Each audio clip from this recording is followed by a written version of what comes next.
Bir ауылда Арман есімді бала өмір сүріпті.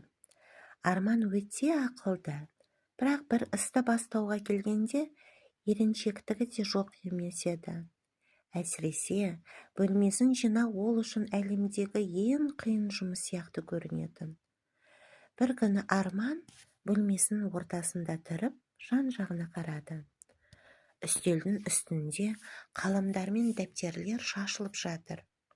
Шкафтың есігі ашық, киімдер бізді жинашы дегенде сығалап тұр.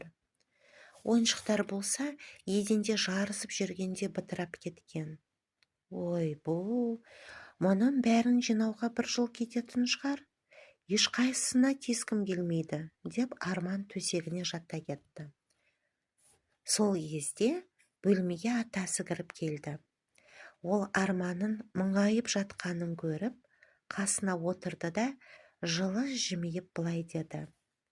Арман, балам, білесің бе, үлкен тауды бір секіріп аса алмайсың. Бірақ кішкентай қадамдармен жүрсең, ең биік шыңға да шығуға болады. Қазір бәрін бірден жинау міндетті емес. Тек мына жазу үстелінді ғана ретке келтіріп көрші, қалғанын кейін көрерміз. Арман атасының сөзіне құлақ асып, ойланып қалды. Расында да, тек үстелді жинау қиын емес қой, деп шешті. Арман сағатына қарап, тек 5 минут бөлемін деді. Ол шашылған қарындаштарды қорабына салды. Дәптерлерін жинап қойды. Небәрі бірнеше минутта үстел тап-таза болып шыға келді. Арманның көңіл күйі көтеріліп кетті. Атасы сырттан қарап, жарайсың балам, бүгінгі жеңісің осы болсын, енді демал, деді. Келесі күні Арман таңертең тұрып, кешегі таза үстелін көріп қуанып қалды.